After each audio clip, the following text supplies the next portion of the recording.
Good afternoon from Disney Springs. We're here at Gideon's Bakehouse. We've been here once before. We just joined the virtual queue. Of course, we're going to eat some cookies and some cakes, which don't sleep on the cakes. It's probably our favorite thing here.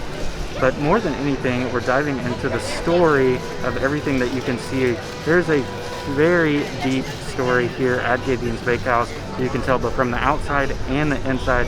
So we'll wait. We'll talk about some of the story before we go inside. And then, of course, we'll cover some of those cookies at the very end. The story of Disney Springs starts in the 1860s, and this area of the landing came a little bit after that. So here we have Hangar Bar, the Boathouse, Wine Bar George across the way as well. Back behind us, the landing goes all the way to STK, and this is the transportation district of Disney Springs. So we have boating, we have aviation. STK serves as the train station portion of this as well. And so you might ask, how does Gideon's play into the story of transportation in the landing area? The story of Gideon's and how it plays into the landing starts with a guy named Jonathan Lindeworm. And you can see at the very top there, this is Lindeworm Bookstellers is what is faded out up there. The story of Jonathan is that he migrated here in the 1800s at some point before 1898 when this store was opened. And he was a purveyor of curiosities, of oddities, of different random things and books that he would sell here in this bookstore. This store makes a lot of sense because when merchants and travelers would come into the area, they would want something to do, and his store was the perfect pastime and the perfect place to get an interesting book. So why, might you ask, is Gideon's now in this space? Well, when Gideon's came to Disney Springs to open their new store, they found Jonathan Lindeworm's picture and a few of his items. There's actually a portrait inside that was found in a closet, and that's how they learned about his history. So that now begs the question of what happened to Jonathan Lindeworm. And from what we understand of the story, he was seen going into his bookstore one day, and then he never returned. And then once you go inside Gideon's, you'll see that that kind of same mystique around spirits and who's still in here travels through today. So just to recap, the story of the building involves Jonathan Lindeworm migrated here from Hungary in the late 1800s, opened up this bookshop, went in, and never returned back outside. And then when Gideon's was going in to refurbish this building to turn it into their own location, they found his portrait and also some of his belongings. And so they have built this location up with his legacy in mind. So this begs the question, who is Gideon's?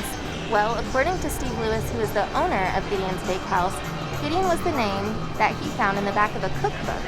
He became super interested in trying to figure out who is Gideon, where did he come from, and why was he so into cooking. He likes to think that this is a tribute to Gideon, who hopefully followed his dreams as he's following his. And here is the March menu if you're coming within the next little while. Some of them do change, such as the special edition cookie, and then some of the cake slices change as well.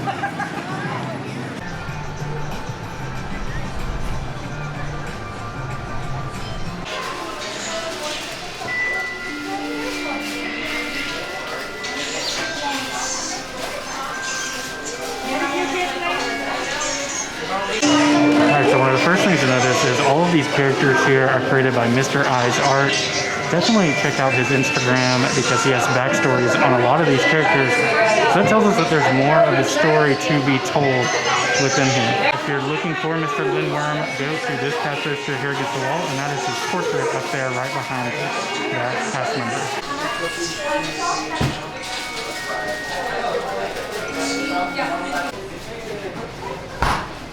All right, guys, I'm gonna be.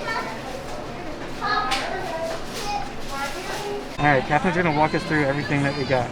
Okay, so we got the peanut butter cold brew. We've always wanted to try it, and truth be told, we got it without ice because we're gonna drink it tomorrow morning since it's like 6 o'clock in the evening right now. So super excited about this. We've heard great things. We also got just a normal chocolate chip cookie. So you can see they're, what, half-pound cookies, which is pretty crazy. And then what we're most excited for is the cake. So we've mentioned the cake, how much we love it.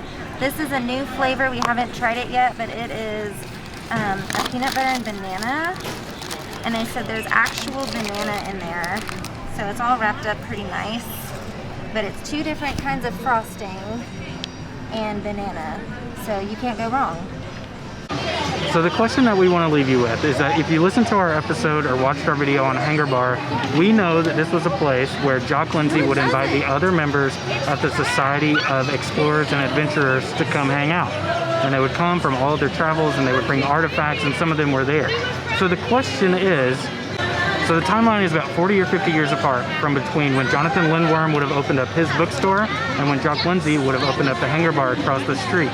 So, do you think there's a time period where the Societies of Explorers and Adventurers could have been coming over here and looking at these oddities, or maybe dropping off or trading with Lindeworm?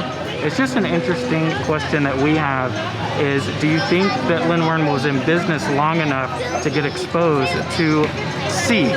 Or maybe there's a connection to C at Gideon's that we don't know of yet. So that's going to do it here from Gideon's in Disney Springs. Hope you've learned more about the story to enhance your next visit to this location. Also visit their East End Market location in Orlando if you're in the area. And let us know your thoughts or opinions on how this story is going to unfold. If you want to learn more about it, you can listen to our podcast episode on Gideon's. We will link that down in the show notes below. And thank you so much for watching.